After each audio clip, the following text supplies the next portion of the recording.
Hello बच्चों, कैसे हो आप सभी। मैं आशा करता हूँ कि आप सभी स्वस्थ होंगे, मस्त होंगे और आपकी पढ़ाई काफी अच्छे तरीके से चल रही होगी। प्यारे बच्चों, आज की इस क्लास में मैं आपको पढ़ाऊंगा प्रेगनेंसी और इम्प्लांटेशन के बारे में। यानी कि आज आप पढ़ने वाले हैं संगर्भता और भ्रूण के विकास के बारे में। टोटल अगर हम दोनों को मिला करके एक साथ बात करते हैं तो दोनों को आप एक साथ मिला करके गैस्टेशन के बारे में पढ़ने हैं कि गैस्टेशन क्या होता है। ठीक है, चलिए हम बात करते हैं। तो आज क्या पढ़ने वाले हैं? आज पढ़ने वाले हैं प्रेगनेंसी और एम्ब्रियोनिक डेवलपमेंट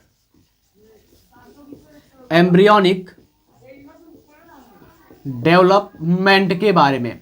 यानी कि बात कर रहे हैं तो आज पढ़ेंगे आप संगर्भता और भ्रूणीय विकास के बारे में।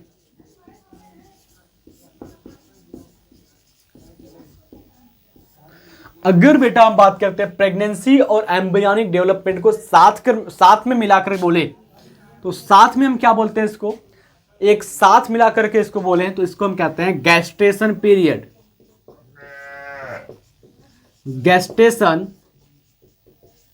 पीरियड। यानी कि हम बात कर रहे हैं गर्भकाल। इसको हम क्या कहते हैं? गर्भकाल कहते हैं। तो सबसे पहले हम बात करते हैं कि गैस्टेशन पीरियड क्या होता है, गर्भकाल क्या होता है, कितना टाइम इसका होता है, इसके बारे में। देन उसके बाद हम प्रेगनेंसी क्या होता है अलग से देखेंगे, एम्ब्रियोनिक डेवलपमेंट क्या होता है उसको अलग से देखेंगे। देखिए यहां पर गैस्टेशन पीरियड की बात कर रहे हैं, यानी कि गर्भकाल की बात कर रहे हैं, तो ये क्या होता है? देखो हम बात कर रहे हैं कि embryonic development occur inside the womb of female called gestation period. यानी कि अगर हम बात कर रहे हैं जो भ्रूण का विकास है वो किसी माता के पेट में हो रहा है तो इसको हम गर्भकाल कहेंगे। यानी कि हम बात कहेंगे क्या? एम्ब्रियोनिक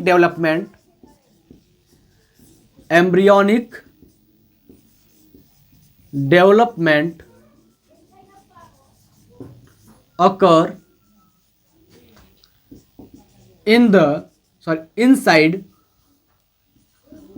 inside the womb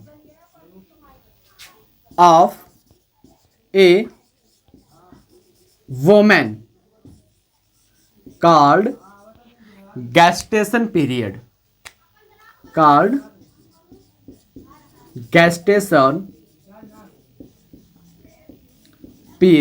क्या कहते हैं इसको? हम गैस्टेशन पीरियड कहते हैं। मतलब क्या हुआ कि किसी महिला के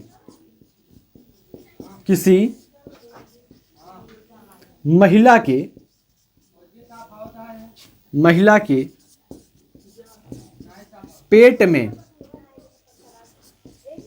भ्रूण विकास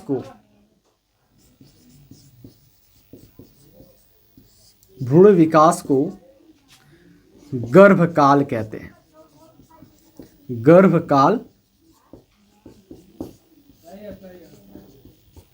हैं। बात समझ में आया बेटा? कि कोई महिला है, उसके पेट में एक बच्चा पल रहा है, उस बच्चे का विकास कैसे हो रहा है, उसके कौन कौन से अंग बन रहे हैं, कब बन रहे हैं, कब से कब तक हो रहे हैं, इन सभी कार्यक्रमों को हम कहते हैं गर्भकाल, यानी कि गैस्टेशन पीरियड कहते हैं। अब अगर हम बात करते हैं बेटा टाइम पीरियड क्या है गैस्टेशन पीरियड का, यानी कि हम बात कर रहे हैं time period of gestation period in a human female. यानी कि अगर हम बात कर रहे हैं मानव मादा के अंदर गर्भकाल की अवस्था या समय अवधि, ठीक है, तो मानव मादा में गर्भकाल की समय सीमा,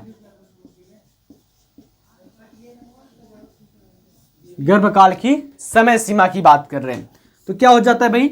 अगर हम दिनों में काउंट करें तो होता है 280 दिन। क्या होता है? 280 दिन। अगर हम बात करते हैं सप्ताह में काउंट करें तो सप्ताह में होता है 40 सप्ताह, ठीक है, 40 दिन। अगर हम इसी को महीने में काउंट करते हैं तो 9 महीना और प्लस 9 दिन जाता है, ठीक है। 9 महीना 9 दिन का गर्भकाल होता है एक फीमेल के अंदर। और इसी प्रकार से अलग अलग जानवरों के अंदर, अलग अलग जीवों के अंदर गर्भकाल की जो समय अवधि होती है वो अलग अलग होती है। जैसे हाथी की बात कर रहे हैं, हंसनी की बात कर रहे हैं तो ये 2 साल का होता है। गाय की बात कर रहे हैं तो 9 महीने का होता है। भैंस की बात कर रहे हैं तो 11 महीने का होता है। इस प्रकार से अलग अलग जानवरों के लिए अलग अलग समय सीमा होती है प्रेगनेंसी की, प्रेगनेंसी यानी कि गैस्ट्रेशन पीरियड की, ठीक है। कुतिया की बात कर रहे हैं तो उसका 6 महीने का होता है, ठीक है। तो आप इस पॉइंट को नोट कर लीजिए। फिर इसके बाद हम बात कर रहे हैं कि ये प्रेगनेंसी क्या होती है, इसका मतलब क्या होता है। अभी तो आपने सम्मिलित रूप से प्रेगनेंसी और एम्ब्रियोनिक डेवलपमेंट को जाना, जिसको हम गैस्टेशन पीरियड कहते हैं। देन आप अगर बात करेंगे अभी, तो अभी हम आपको संगर्भता यानी कि प्रेगनेंसी के बारे में बताएंगे, फिर एम्ब्रियोनिक डेवलपमेंट के बारे में बताएंगे कि किस अंग का विकास किस महीने में होता है, सबसे पहले किस ऑर्गन का डेवलपमेंट होता है, उसको सबसे लास्ट में किस ऑर्गन का डेवलपमेंट होता है, इसके बारे में फटाक से आप इस पॉइंट को नोट कीजिए। फिर चलते हैं अगले पॉइंट की ओर और पढ़ेंगे प्रेगनेंसी के बारे में।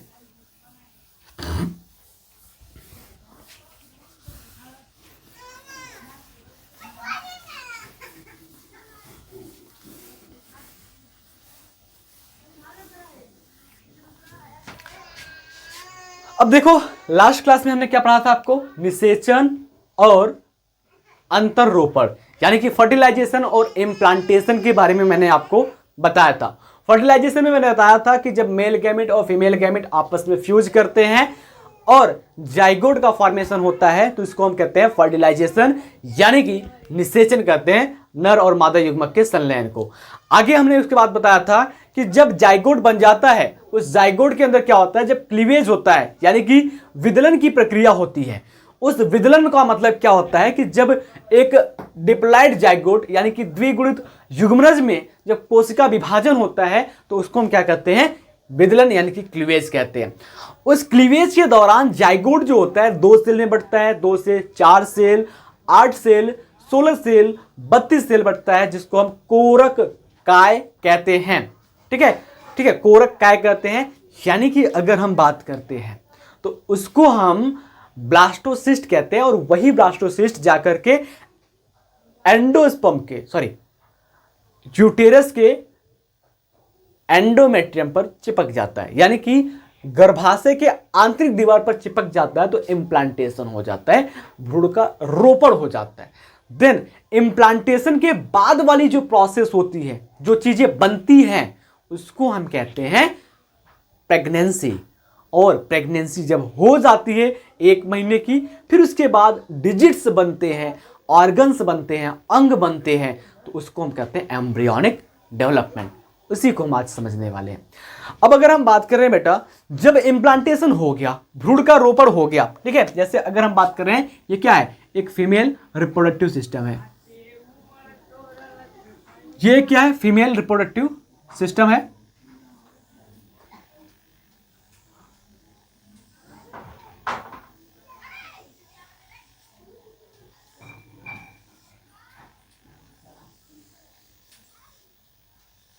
ये फीमेल रिप्रोडक्टिव सिस्टम बन गया।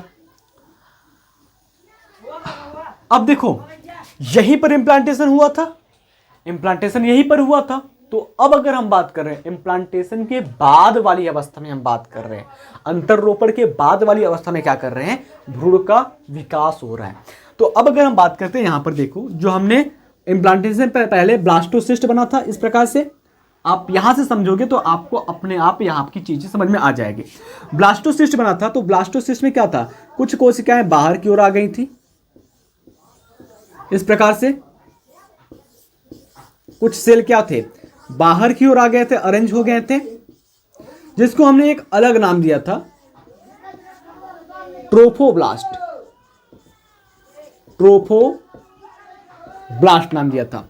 और कुछ जो कोशिकाएं थी वो अंदर की ओर थी, कुछ कोशिकाएं अंदर की ओर थी, और इस अंदर की ओर की कोशिकाओं को हमने इनर सेल मास नाम दिया था। और इस खाली स्थान को हमने ब्लास्टोसील कैविटी कहा था। ठीक है, ब्लास्टोसील कैविटी कहा था। अब यहां से देखो, इस बात को अगर आप समझ गए तो यहां की चीजें अंदर जो मैं अभी बनाने वाला हूं वो आप अच्छे से समझ जाओगे। देखो, ये जो ट्रोफोब्लास्ट सेल है बेटा, ये ट्रोफोब्लास्ट सेल आगे चल करके बनाता है प्लेसेंटा, यानी कि बनाता है ये अपरा। क्या बनाता है? अपरा बनाता है। उसके बाद जो ये इनर सेल मास है, ये आगे चल करके बनाता है डर्मिस। डर्मिस यानी कि हम बात कर रहे हैं तो ये एक लेयर का फॉर्मेशन करता है, जैसे बाह्य स्तर, मध्य स्तर, अंतः स्तर। एपिडर्मिस, मेसोडर्मिस, एंडोडर्मिस का फॉर्मेशन करता है। कौन? Inner cell mass. ठीक है, अब अभी हम बात करते हैं, जैसे यहां पर क्या हुआ, एम्ब्रियो का इम्प्लांटेशन हो रहा है। एम्ब्रियो का इम्प्लांटेशन हो रहा है। चलो हम बात कर रहे हैं, एम्ब्रियो का इम्प्लांटेशन हो रहा है तो यहां पर जो आपकी ये चीजें हैं, अंदर जो इनर सेल मास है, यही एम्ब्रियो बनाता है। ठीक है, ये जो इनर मास है यही एम्ब्रियो बनाता है। चलो हमने बात किया कि इस प्रकार से हमने क्या किया, ये आपका ब्लास्टोसिस्ट बन गया और अंदर एम्ब्रियो होगा। ठीक है, अंदर क्या होगा? एम्ब्रियो होगा। तो ये इस प्रकार से एम्ब्रियो हो गया।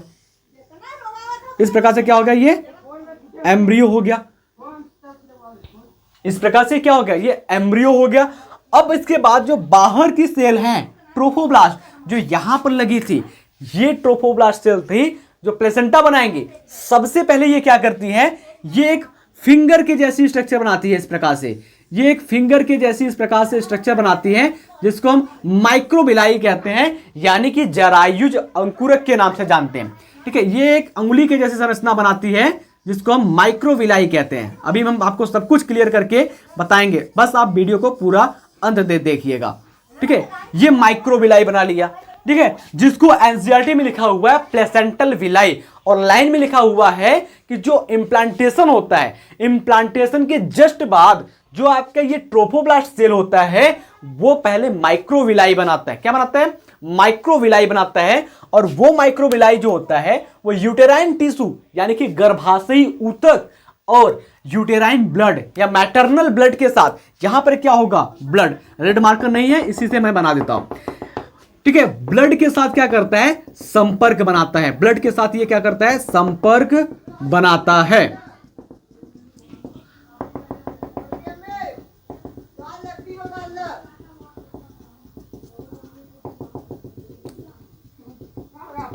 ठीक है, ये जो है आपकी फिंगर लाइक स्ट्रक्चर है, जिसको माइक्रोविलाई यानी कि जरायुज अंकुरक कहते हैं। और ये जरायुज अंकुरक क्या करता है?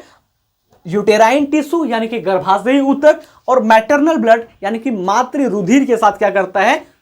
संपर्क बनाता है। उसके साथ क्या होता है? अंतरा अंगुली युक्त होता है, यानी कि इंटरडिजिटेड होता है। क्या होता है? इंटरडिजिटेड होता है, यानी कि मातृ के रुधिर के साथ और गर्भाशय के ऊतक के साथ, यूटेराइन टिश्यू के साथ क्या होता है? ये इंटरडिजिटेड होता है, यानी कि अंतरा उंगली युक्त होता है। फिर उसके बाद क्या करता है? ये अंतरा उंगली युक्त हो करके भ्रूण, ये एम्ब्रियो है, इस एम्ब्रियो और इस maternal blood and uterine tissue, यानी कि हम बात कर रहे हैं इस भ्रूण और गर्भाशय की ऊतक के साथ मिलकर के दोनों के बीच के लिए क्या करता है? एक फंडामेंटल स्ट्रक्चर को तैयार करता है, एक क्रियात्मक इकाई को बनाता है, जिसको हम प्लेसेंटा नाम देते हैं। क्या नाम देते हैं? प्लेसेंटा, यानी कि अपरा नाम देते हैं। कौन बना रहा है? ये जो ट्रोफोब्लास्ट सेल है, जो पहले बनाया माइक्रोविलाई। माइक्रोविलाई बनाने के बाद ये इंटरडिजिटेड हुआ, यानी कि अंतरा अंगुली युक्त हुआ। हिंदी में अंतरा अंगुली युक्त, इंग्लिश में इंटरडिजिटेड। तो इंटरडिजिटेड हुआ किसके किसके बीच? यूटेराइन टिश्यू और मैटरनल ब्लड के साथ। ठीक है, उसके बाद एक फंडामेंटल स्ट्रक्चर तैयार किया। उस फंडामेंटल स्ट्रक्चर को हमने नाम दिया प्लेसेंटा। तो इस प्रकार से इसको हम क्या नाम देंगे? Placental villi. प्लेसेंटल विलाई नाम देंगे। देन प्लेसेंटल विलाई यानी कि प्लेसेंटा और जो एम्ब्रियो होता है, प्लेसेंटा और एम्ब्रियो आपस में एक कनेक्टिंग लिंक के द्वारा जुड़े होते हैं। प्लेसेंटा और एम्ब्रियो क्या होते हैं? आपस में एक कनेक्टिंग लिंक के द्वारा जुड़े होते हैं, जिस कनेक्टिंग लिंक को हम क्या कहते हैं? Umbilical card. क्या कहते हैं? अम्बेलिकल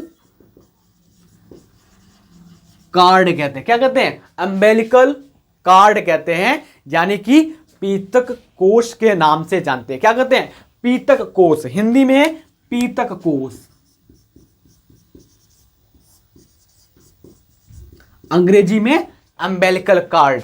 और ऊपर अगर हम बात कर रहे हैं, जो प्लेसेंटल विलाई है, इसको हम कहते हैं अपरा रसांकुर। क्या कहते हैं? अपरा रसांकुर। ठीक है। उसके बाद ये क्या है भाई? ये आपका एम्ब्रियो यानी कि भ्रूण है। ये क्या है? एम्ब्रियो यानी कि भ्रूण है। बात समझ में आ रही है बेटा अच्छे से? उसके बाद अगर हम बात कर रहे हैं तो ये आपकी ब्लड है, और यहां पर क्या होता है? एक कैप लाइक स्ट्रक्चर होती है, एक कैप लाइक स्ट्रक्चर होती है जिसको ग्रीवा में स्लेस्मिक प्लग के नाम से जानते हैं, यानी कि हम बात कहेंगे म्यूकस प्लग इन वेजाइना। ये क्या है? Mucus plug, mucus plug in vagina, ग्रीवा में स्लेस्मिक प्लग। इसका काम क्या होता है? तो इसके अंदर जो गर्भाशय के अंदर रुधिर है, इस रुधिर को ये बाहर नहीं आने देता। गर्भाशय के अंदर जो रुधिर होता है उसको बाहर नहीं आने देता, और ये जो पूरा हिस्सा है आपका गर्भाशयी गुहा कहलाएगा। ठीक है। उसके बाद अगर हम बात कर रहे हैं, उल्टा हो गया, ये एम्बेलिकल कार्ड है। एम्बेलिकल कार्ड को हम कहते हैं वाहिनी सहित नाभि रज्जु, यानी कि एम्बेलिकल कार्ड को हम कहते हैं नाभि रज्जु। कॉपरेट कीजिएगा, नाभि रज्जु। ठीक है, नाभि रज्जु कहते हैं। ठीक है। और पीतक काय क्या होता है?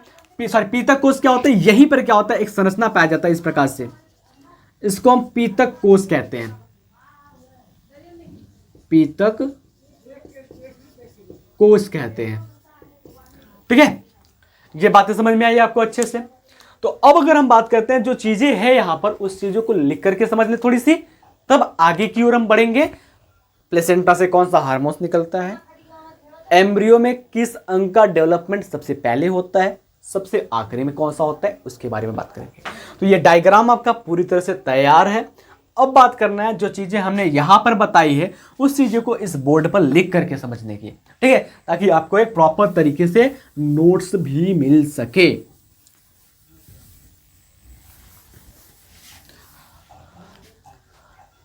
देखो, सबसे पहले क्या हुआ? इंप्लांटेशन हुआ था, तो हम लिखेंगे after implantation, after implantation the trophoblast cell of blastocyst form a finger like structure called microvilli। यानी कि अगर हम बात कर रहे हैं कि अंतररोपण के बाद, ठीक है, अंतररोपण के बाद जो ट्रोफोब्लास्ट कोशिकाएं होती हैं ब्लास्टोसिस्ट की, वो एक अंगुली के जैसी संरचना बना रही है, जिसको हम क्या कह रहे हैं? जरायुज अंकुरक के नाम से जानते हैं। ठीक है, ट्रोफोब्लास्ट को हम कोरक काय के नाम से जानते हैं। ठीक है, सॉरी, ट्रोफोब्लास्ट को हम पोषक कोर के नाम से जानते हैं।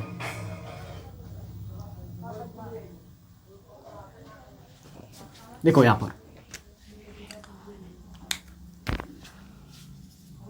अंतररोपण के बाद,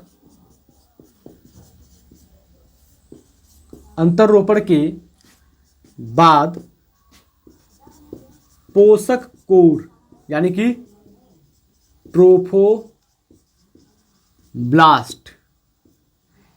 अंगुली के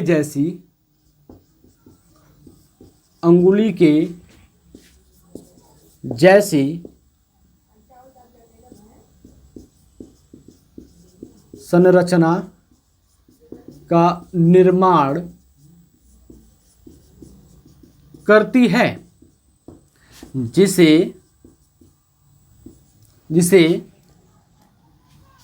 जरायुज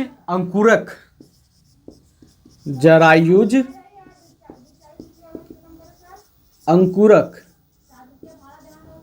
यानी कि माइक्रोविलाई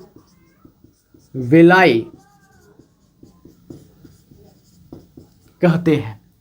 ठीक है, माइक्रोविलाई कहते हैं। ये पॉइंट हो गया। अगले पॉइंट में क्या है, माइक्रोविलाई जो होता है वो सराउंडेड होता है by the uterine tissue and maternal blood. ठीक है, माइक्रोविलाई आगे है, माइक्रोविलाई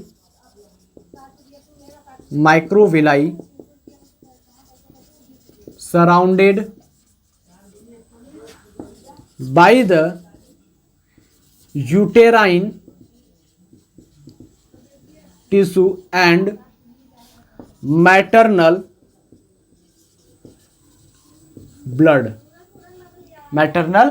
ब्लड यानी कि जो आपकी पोषक कोर होती है, सॉरी जरायुज अंकुरक होता है, पोषक कोर नहीं, जरायुज अंकुरक जो होता है वो क्या होता है भाई, गर्भाशयी ऊतक और मातृ के रुधिर के साथ घिरा होता है। ठीक है, जरायुज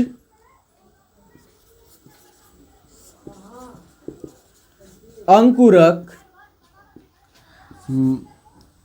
मादा के गर्भाशयी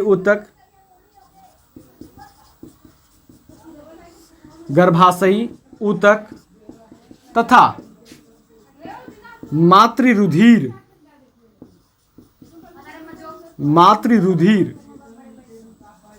के साथ या से घिरा होता है।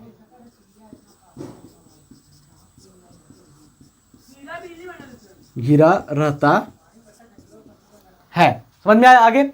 अब इसके बाद अगर हम बात कर रहे हैं, ये जो कोरानिक विलाई है ये और जो यूटेराइन टिश्यू है बिकम इंटरडिजिटेड यानी कि अंतरा उंगली युक्त होती है। ठीक, और दोनों आपस में जुड़ जाती हैं, साथ में क्या करती हैं, एक structural and fundamental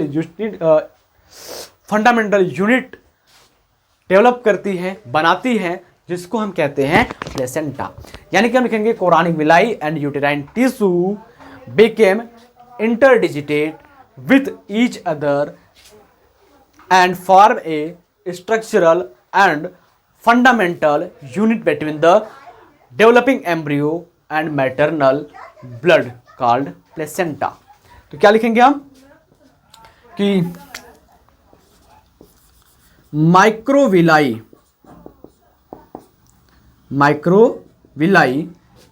and uterine tissue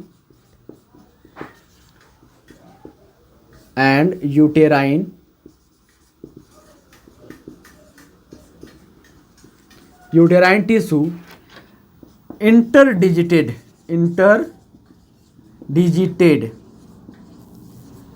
with each other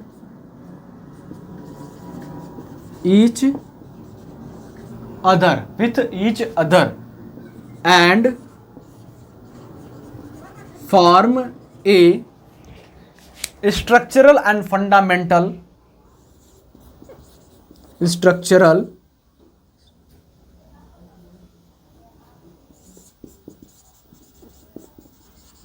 structural and fundamental unit between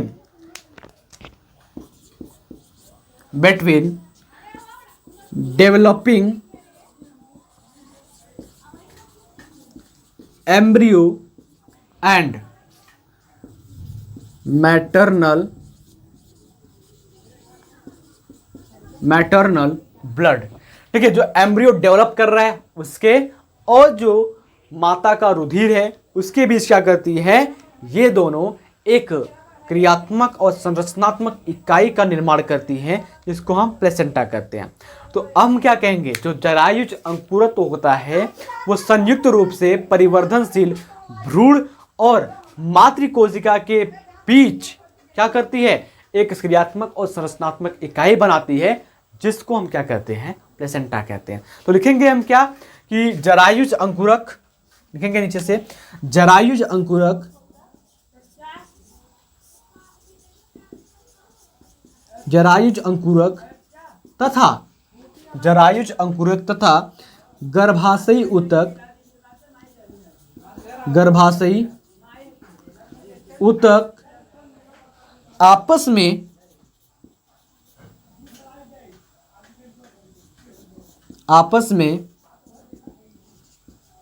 अंतरांगुली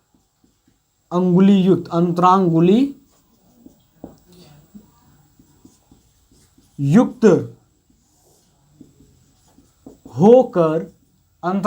होकर परिवर्धनशील भ्रूण, परिवर्धनशील भ्रूण मतलब डेवलपिंग एम्ब्रियो, परिवर्धनशील भ्रूण, परिवर्धनशील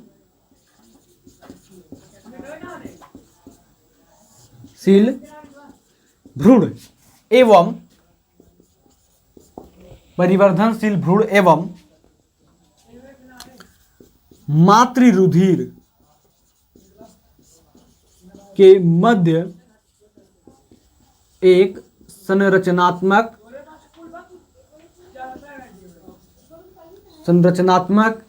एवं क्रियात्मक इकाई बनाती है, जिसे अपरा कहते हैं, अपरा यानी कि प्लेसेंटा कहते हैं। ठीक है, तो इस प्रकार से क्या होता है, प्लेसेंटा का विकास हो जाता है। अब बात यहां पर यह आती है कि प्लेसेंटा का काम क्या होता है, प्लेसेंटा से कौन कौन से हार्मोन्स निकलते हैं उसको देखने की।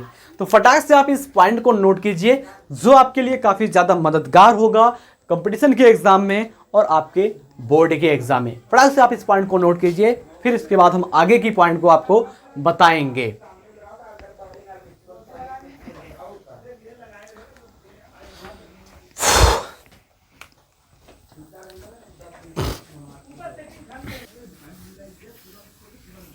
देखिए यहां पर ये आपका प्लेसेंटा है, जो यूटेराइन टिश्यू यानी कि गर्भाशयी ऊतक और माइक्रोवेलाई के इंटरडिजिटेड यानी कि अंतरांगुलियुक्त तो होने से बना हुआ है। ये प्लेसेंटा और ये डेवलपिंग एम्ब्रियो दोनों आपस में कनेक्ट हैं। उस कनेक्टिंग लिंक को हम क्या कहते हैं, अम्बेलिकल कॉर्ड यानी कि नाभि रज्जु कहते हैं। तो इस पॉइंट को भी लिख लें कि developing embryo and placenta attached to each other with the help of umbilical cord.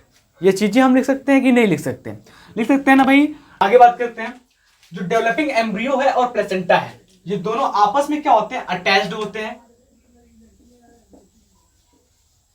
Attached with each other, attached with each other called,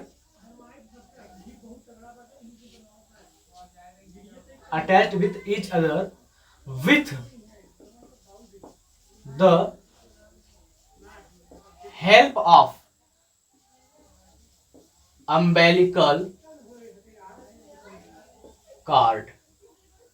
ठीक है, यानी कि अगर हम बात कर रहे हैं, ये जो प्लेसेंटल विलाई है जिसको हम प्लेसेंटा कह रहे हैं, अपरा कह रहे हैं, ये अपरा और ये जो एम्ब्रियो है डेवलपिंग एम्ब्रियो, ये दोनों आपस में किससे जुड़े हुए हैं, नाभिक रज्जु यानी कि अम्बेलिकल कार्ड से जुड़े हुए हैं। ठीक है, अब अगर हम बात करें, जो भी न्यूट्रिएंट्स होते हैं, जो भी खाद्य पदार्थ होते हैं, जो भी अपशिष्ट पदार्थ यानी कि वेस्टेज होते हैं, वो आपस में ट्रांसपोर्ट होते हैं इस एम्बेलिकल कार्ड के थ्रू। ठीक है, आगे हम बात करेंगे कि परिवर्धनशील भ्रूण, परिवर्धनशील भ्रूण व अपरा आपस में एक दूसरे से नाभि रज्जु, ठीक है, नाभि रज्जु यानी कि अम्बेलिकल कार्ड द्वारा जुड़े रहते हैं। ठीक, और ये क्या करता है, हेल्प करता है ट्रांसपोर्टेशन में। बात समझ में आई? चलिए फटाक से आप इस पॉइंट को नोट कर लीजिए, फिर इसके बाद हम अपरा के कार्य को बताएंगे। अभी थोड़ी देर पहले लाइट कट गई थी, अब आ गई है, सब कुछ प्रॉपर क्लियर दिख रहा होगा आपको। ठीक है, चलो फटाक से आप इसको नोट कर लीजिए। चलिए देखिए, अब हम बात कर रहे हैं फंक्शन।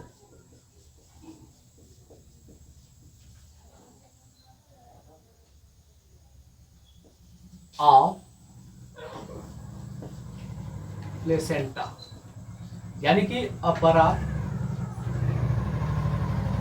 के कार्य की बात कर रहे हैं। अपरा का कार्य क्या होता है, प्लेसेंटा का फंक्शन क्या होता है? देखो, the placenta facilitate the supply of oxygen, nutrients, ठीक है, to the developing embryo and removal of the carbon dioxide excretory product by the embryo. ठीक है, भ्रूण के द्वारा जितने भी गंदगी होती है, जितने भी कार्बन डाइऑक्साइड होते हैं, मटेरियल्स होते हैं, उन सभी को बाहर निकालने का काम और भोजन, ऑक्सीजन, इन सभी को सप्लाई करने का काम जो होता है वो प्लेसेंटा का होता है। बात समझ में आया? तो पहला और सबसे मेजर काम जो होता है वो क्या है कि प्लेसेंटा क्या करता है, placenta supply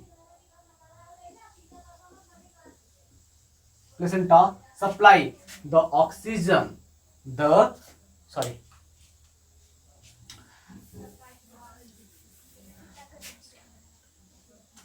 the placenta facilitate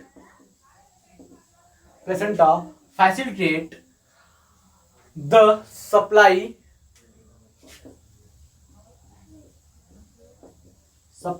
of oxygen and nutrients to the embryo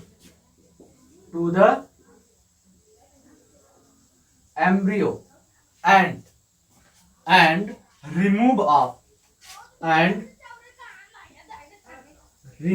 of the carbon dioxide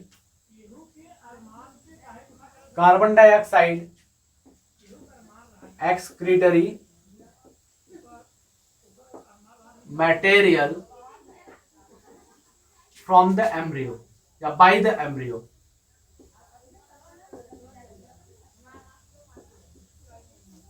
simple सी एक लाइन में बात करें तो ये काम करता है ट्रांसपोर्टेशन का।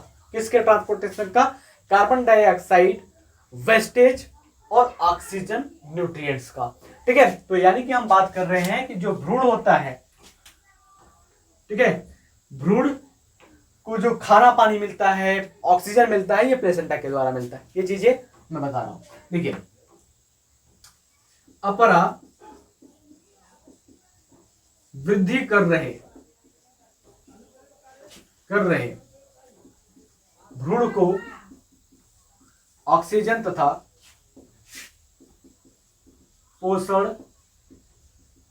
प्रदान करता है तथा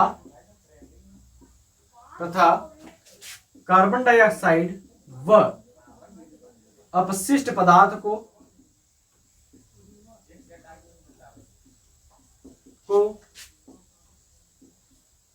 भ्रूण से बाहर भी लाता है। ये बात समझ में अच्छे से हो गया। अब दूसरे फंक्शन की बात करते हैं बेटा। अगला फंक्शन हो जाएगा कि जो प्लेसेंटा होता है वो एक एंडोक्राइन टिश्यू के जैसा काम करता है। एंडोक्राइन टिश्यू, जैसे एंडोक्राइन ग्लैंड होता है ना, ठीक उसी प्रकार से एंडोक्राइन टिश्यू होता है। तो प्लेसेंटा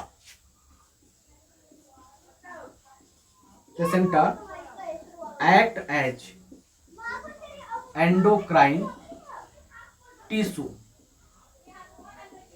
प्लेसेंटा क्या करता है, एंडोक्राइन टिश्यू की तरह काम करता है, यानी कि अंतःस्रावी ऊतक की तरह काम करता है। तो फटाक से आप इसको नोट कर लीजिए। फिर इसके बाद हम बात कर रहे हैं तो टिश्यू जो है एंडोक्राइन वो क्या करता है। चलिए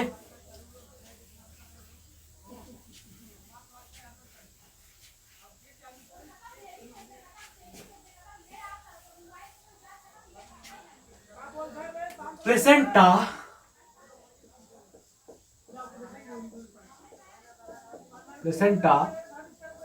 act as एंडोक्राइन टिश्यू, यानी कि अपरा क्या करता है, अपरा अंतःस्रावी ऊतक की भांति कार्य करता है। अंतःस्रावी ऊतक की भांति क्या करता है, कार्य करता है। ये बात समझ में आई। अब अगर हम बात कर रहे हैं, देखो जो एंडोक्राइन ग्लैंड्स होते हैं, जो एक्सोक्राइन ग्लैंड्स होते हैं, उनका काम क्या होता है ये आपको पता होना चाहिए।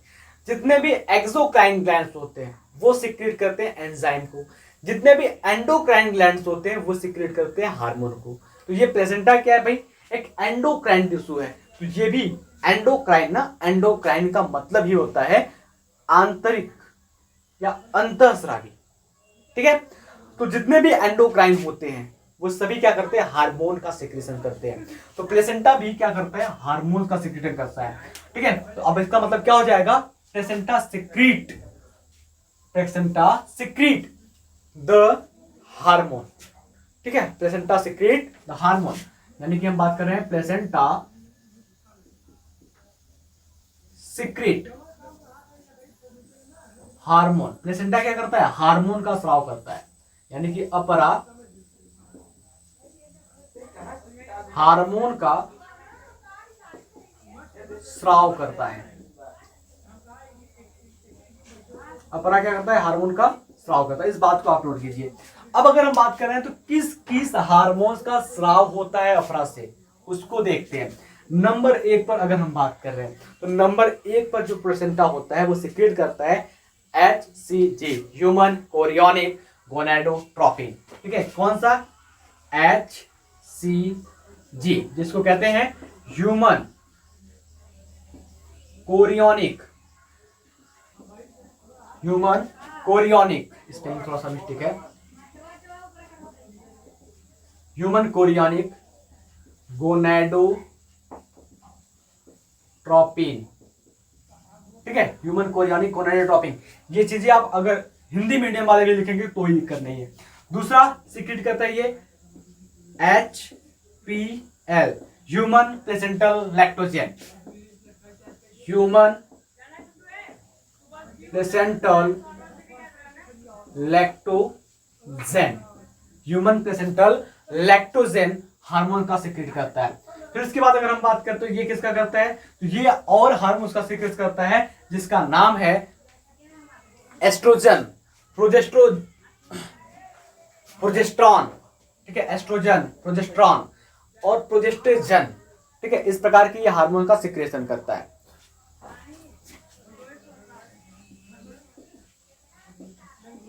एस्ट्रोजन, ठीक है।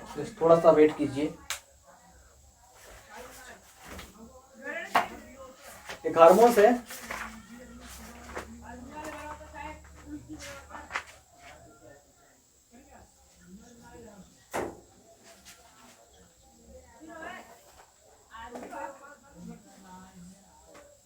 एस्ट्रोजन,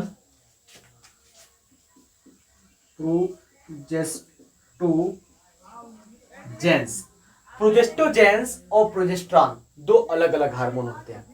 प्रोजेस्टोजेंस हार्मोन जो होता है वो प्रेगनेंसी के दौरान प्लेसेंटा से सिक्रेट होता है, और प्रोजेस्ट्रॉन हार्मोन जो होता है वो सिक्रेट होता है ओवरी से, ठीक है। ओवरी से सिक्रेट होता है, इसको याद रखिएगा। साथ ही साथ अगर हम बात करते हैं तो रिलैक्सिन हार्मोन क्या होता है, सिक्रीट होता है। रिलैक्सिन हार्मोन क्या होता है, सिक्रीट होता है। बात समझ में आया। अब अगर हम बात करते हैं इस रिलैक्सिन हार्मोन की, ये रिलैक्सिन हार्मोन की बात करते हैं बेटा, तो ये जो रिलैक्सिन हार्मोन होता है ये प्लेसेंटा के साथ साथ सिक्रीट होता है ओवरी से। Ovary also secrete this hormone. यानी कि जो अंडाशय होता है भी इस हार्मोन से निकलता है। यानी कि हम लिखेंगे अंडाशय भी इस हार्मोन का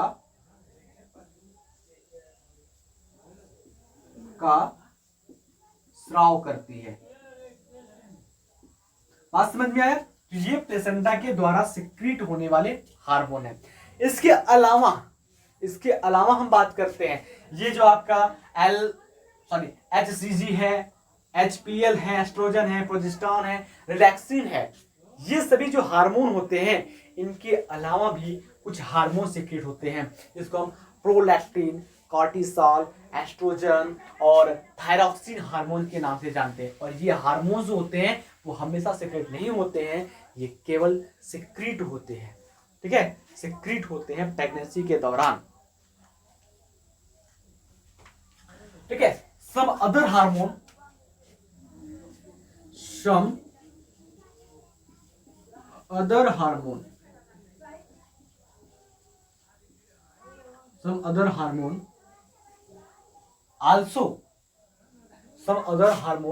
also like कुछ और भी हार्मोन्स होते हैं जो, जैसे हम बात करते हैं oestrogen, cortisol, thyroxine,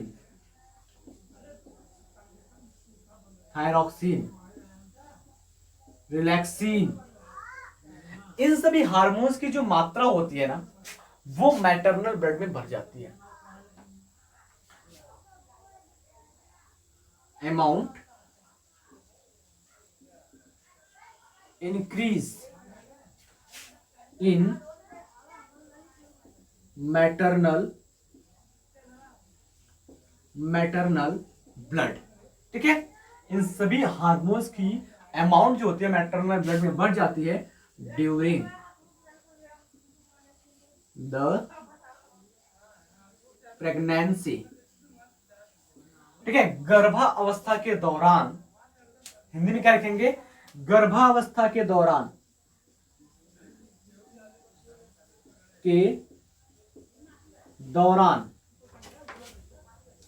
oestrogen, cortisol,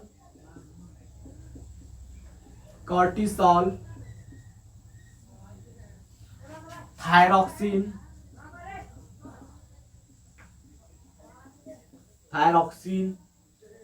relaxin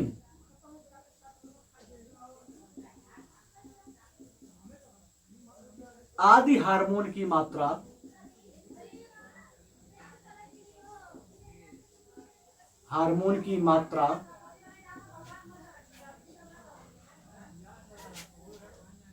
मातृरुधिर में बढ़ जाती है। बात समझ में आया बेटा? अच्छे से एक बार फिर से आप देख लो। प्लेसेंटा क्या होता है? एक एंडोक्राइन टिश्यू की तरह काम करता है जो हार्मोन्स निकालता है। कौन कौन से हार्मोन्स निकालता है? तो HCG जिसको ह्यूमन कोरियोनिक गोनाडोट्रोपिन कहते हैं, HPL human placental lactogen, estrogen, progesterone और प्रोजेस्टेरोन दोनों अलग है। प्रोजेस्ट्रोजन निकालता है प्लेसेंटा, रिलैक्सिन निकालता है। ठीक, रिलैक्सिन हार्मोन्स प्रेगनेंसी के दौरान ओवरी से भी निकलता है। इसके अलावा, इतने हार्मोन्स के अलावा क्या होता है? एस्ट्रोजन, कॉर्टिसोल, थायरॉक्सिन, रिलैक्सिन, ये हार्मोन्स की जो अमाउंट होती है वो इंक्रीज कर जाती है, मात्रा बढ़ जाती है। किसमें? माता के रुधिर में, मैटरनल ब्लड में ड्यूरिंग द प्रेगनेंसी। बात समझ में? फटाक से आप इस पॉइंट को नोट कीजिए, फिर आगे की ओर चलते हैं।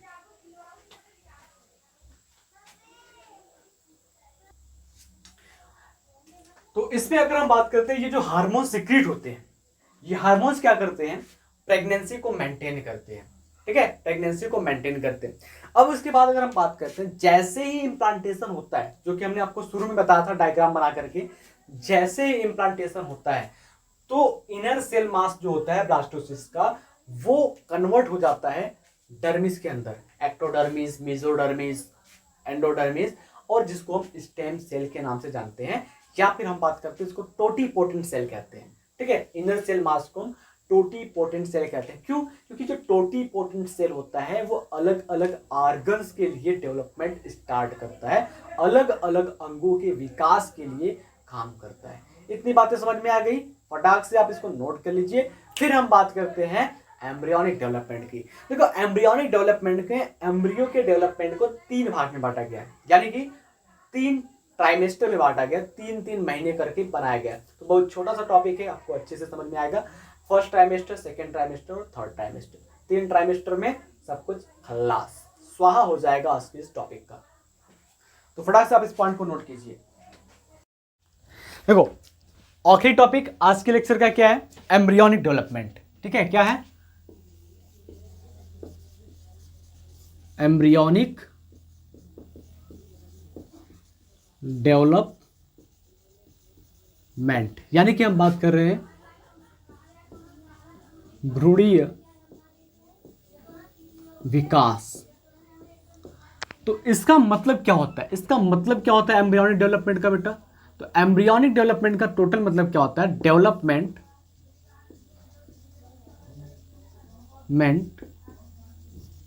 ऑफ ए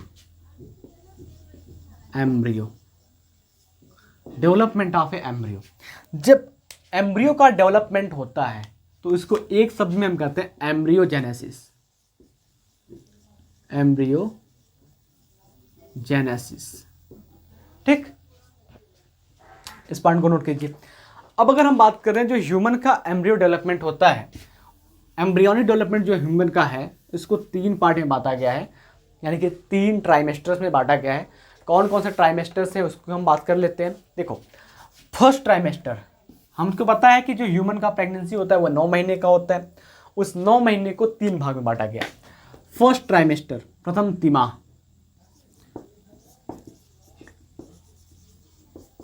फर्स्ट ट्राइमेस्टर की बात कर रहे हैं।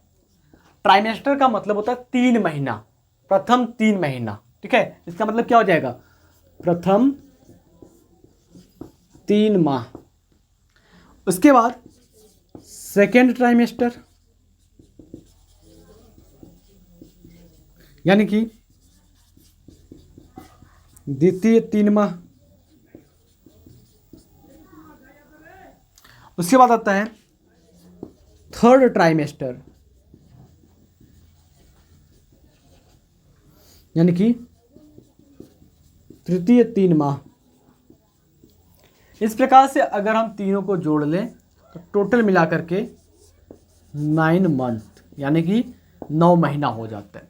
तो फर्स्ट ट्राइमेस्टर में क्या होता है? फर्स्ट ट्राइमेस्टर में किस अंग का निर्माण होता है? देखो, हम आपको केवल अंग के निर्माण के बारे में बता रहे हैं, बाकी कहानी बता रहे हैं आपको।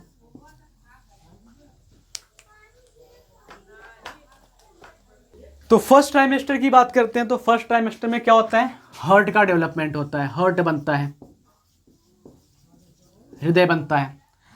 सेकेंड ट्राइमेस्टर की बात करते हैं तो सेकेंड ट्राइमेस्टर में क्या होते हैं? Most of external genitalia, genitalia form, यानी कि हम बात कर रहे हैं बाह्य जनन अंग, बाह्य जनन अंग बनते हैं। और क्या बनता है? Hair grow on HEAD, head, यानी कि सिर पर बाल उगते हैं। सिर पर जो होते हैं बाल उग जाते हैं। थर्ड ट्राइमेस्टर में क्या होता है? तो थर्ड ट्राइमेस्टर जो होता है वो मेन ट्राइमेस्टर है आपका। इसमें क्या होता है? शरीर पर छोटे छोटे बाल आ जाते हैं। ठीक है, fine hair growth on body. ठीक है, आईलिड सेपरेट, आईलिड जो होता है, जो आंख की पलकें होती है वो अलग हो जाती है।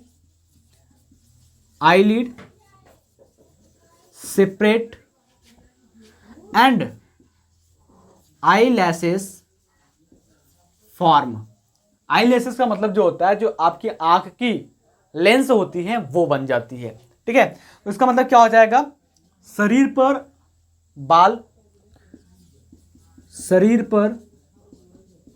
बाल उग जाते हैं। ठीक है, उसके बाद क्या होती है, आंख की पलकें अलग हो जाती है, आंख की पलकें अलग हो जाती हैं। ठीक, आंखों का लेंस बन जाता है। देन इस ट्राइमेस्टर के बाद जो एम्ब्रियो होता है वो पूरी तरह से विकसित हो जाता है। टोटल देखो जो एम्ब्रियोनिक डेवलपमेंट में टाइम लगता है ऑर्गन्स बनने में, वो 8 या 7 महीना लगता है। उसके बाद एम्ब्रियो मैच्योर होता है, यानी कि फिटस मैच्योर होता है और रेडी हो जाता है डिलीवरी के लिए 9 महीने के बाद। तो मिलते हैं आपसे अगले क्लास में, तब तक के लिए जय हिंद जय भारत। बने रहिए हमारे साथ बायोलॉजी पढ़ने के लिए। समस्याएं देख रहे हैं किस वजह से आपको क्लासेस नहीं मिल पाती है।